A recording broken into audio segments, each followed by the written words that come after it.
Good morning, fellow Ghanaians.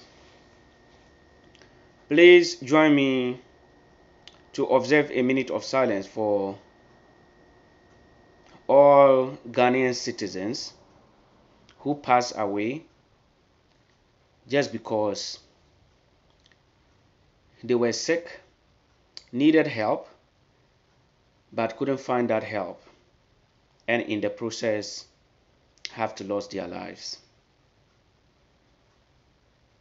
Let's observe the minute of silence for them before we continue with this video.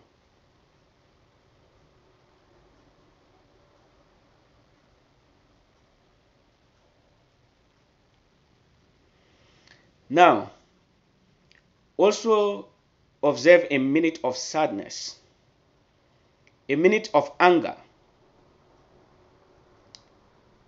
towards all those people in Ghana, largely the youth, who have sold their souls and integrity, their power to bargain to politicians for pittance, and as a result, support every action that is taken by these politicians to the detriment of society. Ladies and gentlemen, this is not a happy video, and this is not a video to vilify any particular government. However, some of my words might touch so much on the current government because it is the one in power when some of these things are happening. However, I have seen that this is a repetitive thing that has been going on in Ghana, and I think it is time we stand up as Ghanaians and demand our rights and demand that the government, the politicians, those people who toil, pay taxes for them to survive, and vote for to come and serve us, do what they are supposed to do. Some few days ago, a man died because he could not find a bed in any of the hospitals that he visited for treatment. 7 hospitals, none of the hospitals had a bed where the man could be admitted for doctors to attend to him. Brothers and sisters, this is not a joke, and this is not politics. It could be your father, it could be your mother, it could be your brother, it could be your uncle, it could be your wife, it could be you. This is not politics. The reason why I am here talking and the reason why you are here watching the video is the fact that none of us found ourselves in such a similar situation. That is the only lack. The man who died did not commit any crime.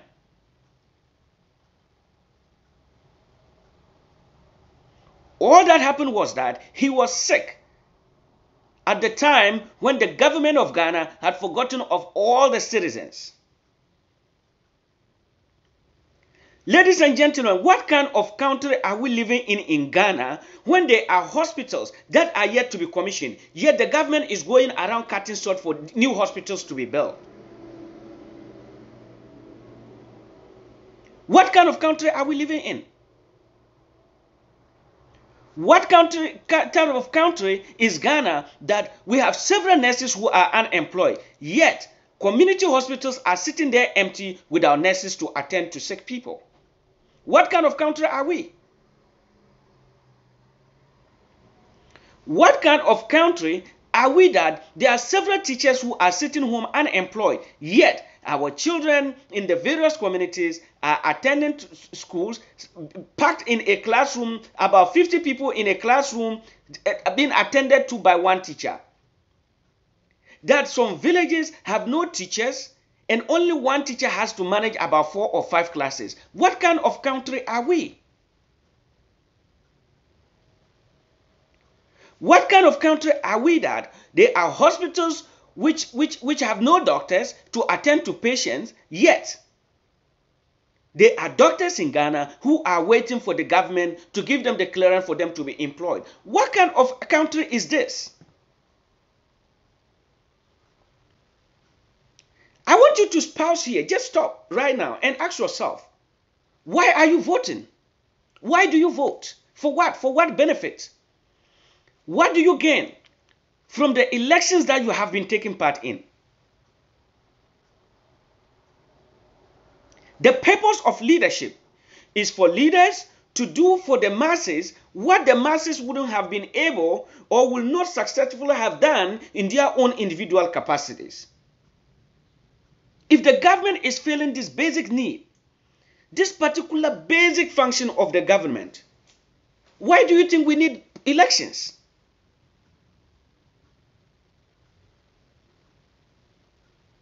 For how long are we going to continue dying before the government realizes that something needs to be done? The past government took several loans. The current government is following the same steps. There is no change in the loans. What are they using the money for? That basic needs, health. There are no beds in hospitals.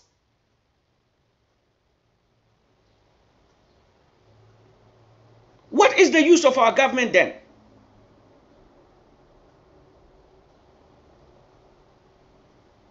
It is sad and it is irritating when you look at some of these issues.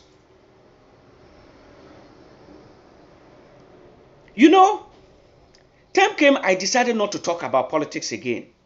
But I cannot. It eats me up.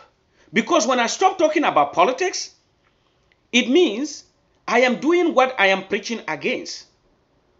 And what I'm preaching against is that the youth must use our knowledge, the skills, the experience we acquire through education, and maybe in our interaction with other societies to help develop our country. So when I remain silent and don't talk about these issues, it means I am keeping the experience, the knowledge, the skills I acquired away from the masses who need it. We need to stand up.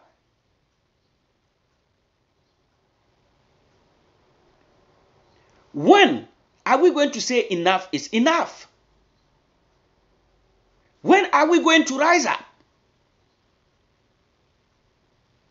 Unbelievably, I will not be surprised if the government sends delegation to this man's funeral. The man who died, government might send a delegation to that funeral, maybe to donate 20,000 Ghana cedis, 10,000 Ghana cedis to the family. For what? The fact that the government failed for their father to die, for him to come and donate money to them. Brothers and sisters, please, let's think beyond politics. Let us rise beyond politics. The fact that you are part of the government and you are getting 1,000 cedis, 2,000 cedis a month, and your family members are dying in the villages, in the communities, is not a good idea. A politician should not come to your wedding, should not come to your naming ceremony, should not sponsor your wedding, should not be giving you 1,000 Ghana cedis a month just so he will keep you in suppression for your people to be suffering and dying. That shouldn't happen. Reject that 1,000 cedis, reject that wedding sponsorship, and rise to that politician and demand that they do the right thing.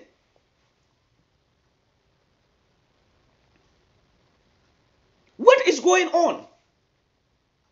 What is the use of our MPs? What is the use of the 110 ministers we have in Ghana? What is the use of the numerous government employees that we have? What are they doing?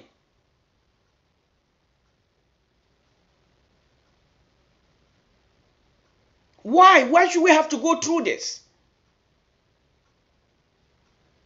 As a Ghanaian, ask yourself why you are paying taxes. Why? To pay government workers to go and sit down and do nothing and allow your family members, my family members, to die?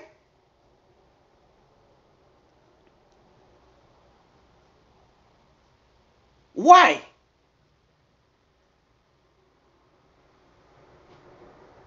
There are several hospitals currently as I speak in Ghana that are locked down.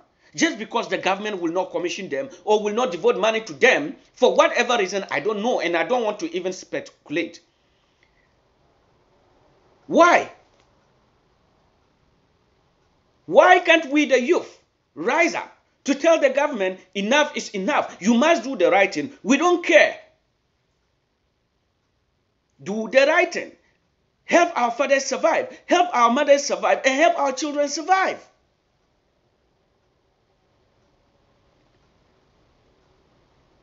What is wrong with us, the youth? Most nationalist movements were championed by the youth, the educated youth. What is the use of our education if it cannot impact the lives of those who toiled and sold their properties to send us to school? We are as good as not going to school if we cannot better the lives of the people who did all they could to send us to school. Ask yourself, are you serving a political party or you are working towards the betterment of the life of your people? Are you? Why are you scared to point out the wrong in the government just because you supported it and you voted for it? Why were you scared to talk about the past government because you campaigned for it or you voted for it? Why? You prefer your father to die so your political party remain in power? You prefer your wife to die so your political party remain in power? That's what you want to happen? When shall we say enough is enough? We must talk of Ghana first before any political party. When?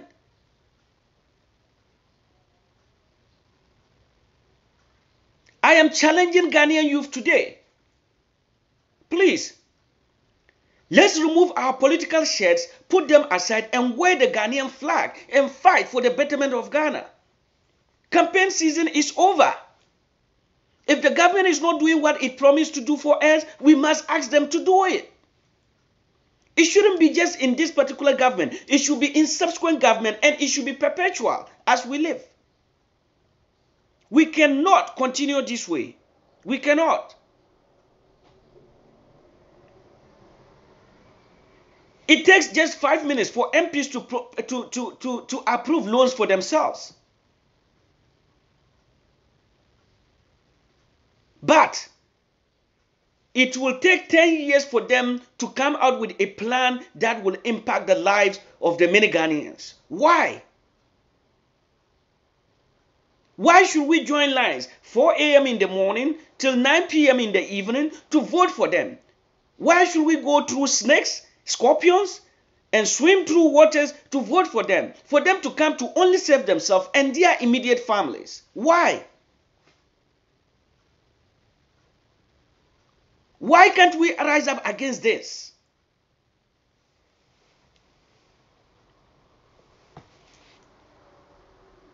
Ladies and gentlemen, it is not, let's declare a sad day for Ghana today because Ghana is not happy.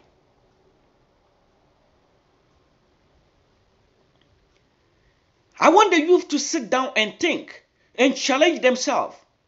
We have become useless. We have. I'm so sorry to tell you this. I am part of that. We have become useless. Look at Nooks. Nooks is having political colors now. Nooks president will not comment on very important issues because their government is in power.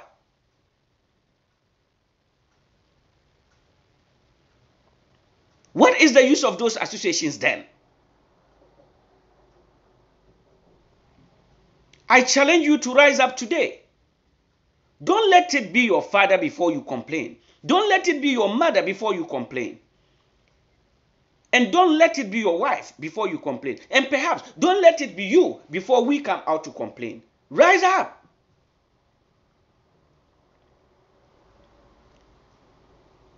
I can never stop talking about issues that impact Ghana. No, I have just realized it, and I will continue doing that. If for no reason I am the only person from my family who is living here. My wife, my children, my brothers, my sisters, every member of my family live in Ghana. And these particular issues that are going on affect them.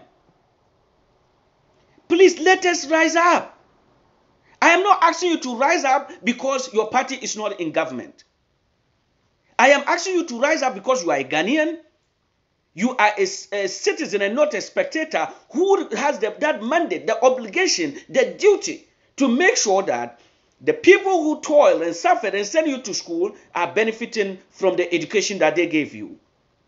Your education will remain meaningless and useless if you cannot do this for them. Let me thank you for watching this video, and I hope you will not watch and just share it for nothing, but you will keep it in mind and make sure action is taken so that everybody in Ghana will have their basic need. I'm not asking for luxury, the basic needs. Nobody should die because a hospital has no bed. No, it makes no sense. When there are empty hospitals waiting to be commissioned, nobody should die.